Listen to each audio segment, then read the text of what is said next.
Halo Koneksi Friends, welcome back to Monolog Teh. Masih sama gue nih Teteh Cika. Gak kerasa ya, udah dua minggu kedua aja nih kita menjalankan ibadah puasa. Semoga tetap semangat dan lancar terus ya puasanya bagi Koneksi Friends yang menjalankan. Episode kali ini kita akan ngebahas nih perubahan-perubahan yang mungkin kita nggak sadarin tapi tuh kita lakuin gitu loh. Terus juga kayak misalkan tadinya tuh kita pakai HP yang ada tombolan nih, ada QWERTY-nya gitu kan. HP jadul banget kan tuh. Terus sekarang kita jadi pakai HP yang touchscreen gitu. Terus atau yang tadinya kita itu susah banget nih nyari transportasi umum. Jadi dari rumah gitu kita harus jalan dulu tuh ke pangkalan ojek atau ke pangkalan angkot gitu kan. Nah, kalau sekarang nih udah praktis banget kan. Kita cuma tinggal buka handphone kita, terus cari aplikasi ojek online gitu kan. Udah deh kita pesen, masukin tujuannya mau kemana gitu kan. Udah kita tinggal nunggu di rumah, beres deh, kita langsung jalan ke tempat yang kita tuju.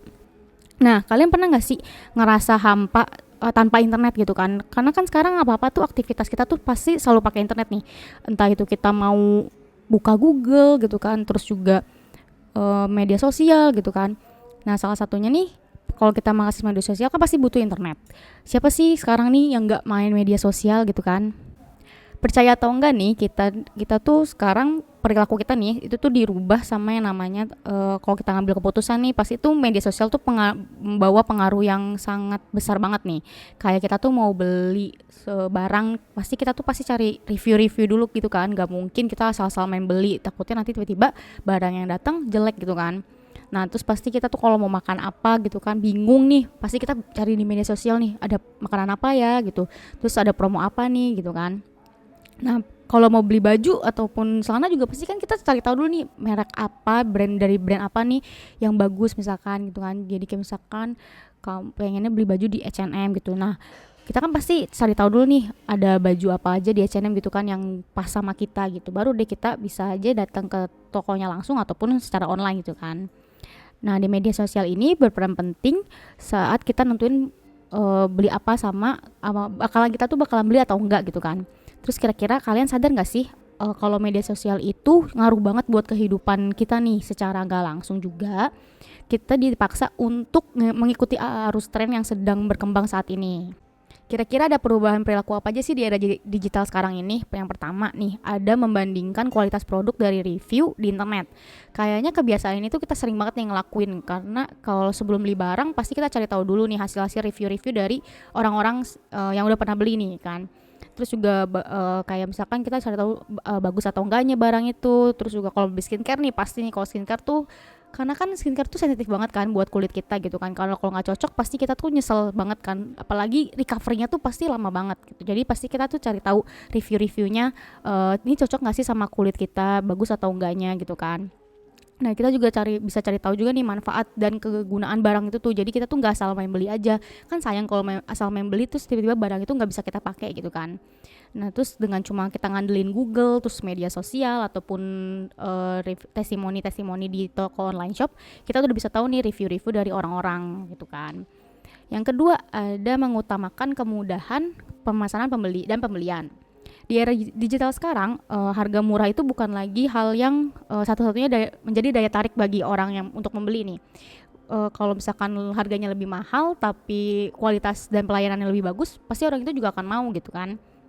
Terutama dalam hal kemudahan pemesanan dan pembayaran nih kan, kita kan sekarang di Indonesia nih lagi ngetren banget sama yang namanya metode pembayaran cashless ataupun non tunai gitu kan. Dengan cara pembayaran itu kayak lebih mempersingkat waktu lah, tanpa kita harus minta kembalian gitu kan, nungguin kembalian. Jadi terus sekarang juga banyak nih toko-toko tuh udah menyediakan struk pembelian itu tuh secara instan gitu loh. Jadi nggak perlu secara manual gitu, nggak perlu yang nulis dulu, udah langsung ketik gitu kan, input udah deh gitu. Yang ketiga, ada menyukai personalisasi. Nah, masing-masing orang ini kan kita pasti punya keinginan dan kebutuhan yang berbeda-beda gitu terhadap suatu produk dan layanan yang mungkin akan diberikan oleh sebuah brand gitu loh. Nah, hal tersebut ini menjadi satu alasan terhadap brand ini itu memberikan layanan atau produk kepada masyarakat yang pada kita gitu loh. Terus karena tuh personalisasi ini tuh dari personalisasi ini kita bakalan melihat nih, sekarang kan banyak ngetren banget ya, banyak banget brand-brand yang bikin, yang pakai brand ambassador tuh dari artis-artis Korea gitu kan. Karena Indonesia salah satu apa ya, maksudnya banyak banget yang anak remaja-remaja gitu kan, remaja-remaja termasuk saya nih, penyuka artis-artis Korea gitu kan. Jadi tuh gampang banget buat menarik untuk beli gitu loh. Jadi brand tersebut pakai strateginya tuh kayak gitu. Terus yang keempat nih, tidak ingin, kita tuh nggak pengen ketinggalan tren gitu kan. Pasti banyak banget nih anak-anak zaman sekarang nih, terutama generasi milenial sama Gen Z nih, nggak pengen banget yang namanya tuh ketinggalan tren. Nah, jadi makin banyak brand-brand tersebut ngebuat suatu produk tuh yang emang apa yang lagi ngetren aja gitu. Kayak contohnya yang di poin ketiga tadi kan pakai brand ambassador Korea nih, berarti kan produk yang itu pasti yang diberikan sama brand tuh sesuai sama target pasar mereka gitu. Ada juga nih perubahan perilaku di masa pandemi, karena kan kita sekarang lagi ngerasain nih yang namanya masa pandemi di COVID-19 kan. Nah, di awal pandemi ini kita tuh dilarang sama pemerintah untuk keluar rumah kan. Kita ngelakuin aktivitas semua itu selalu di rumah aja gitu. Nah, pastinya ada banyak perubahan perilaku kan yang kita jalanin gitu kan. Yang pertama nih, kita tuh lebih berfokus pada nilai. Kita akan lebih cenderung menyampingkan ego kita nih, ataupun sikap hedonisme kita yang tadinya kita tuh hedon, selalu beli barang tuh ya udah salah-salah aja gitu. Karena sekarang tuh karena pandemi, jadi beli barang-barang tuh lebih kayak mementingkan nilai gitu. Kayak misalkan kita lebih membutuhkan barang-barang sanitasi kayak hand sanitizer, tisu, terus juga disinfektan gitu kan, sabun cuci tangan juga nih gitu, atau produk-produk kesehatan kayak makanan yang sehat, terus vitamin, terus minuman juga kan, minuman kayak vitamin itu kayak susu gitu kan, menambah energi gitu. Jadi hal-hal yang itu tuh barang-barang itu tuh jadi hal yang paling penting nih kalau di masa pandemi ini gitu. Yang kedua ada go virtual. Karena adanya pandemi, masyarakat jadi ngehindarin tuh yang namanya kita kontak secara langsung, terus juga menghindari kerumunan juga gitu kan. Jadi banyak malah jadi beralihnya tuh ke virtual semua. Kayak misalkan yang tadinya kita tuh datang ke konser offline gitu kan, jadi sekarang konsernya virtual. Terus kayak acara-acara workshop atau seminar gitu yang tadinya kita tuh selalu excited untuk datang nonton langsung, tapi sekarang akhirnya mungkin agak rasa excitednya kurang gitu, karena kita cuma bisa lihat terus dari layar gitu kan, karena kan secara virtual doang gitu.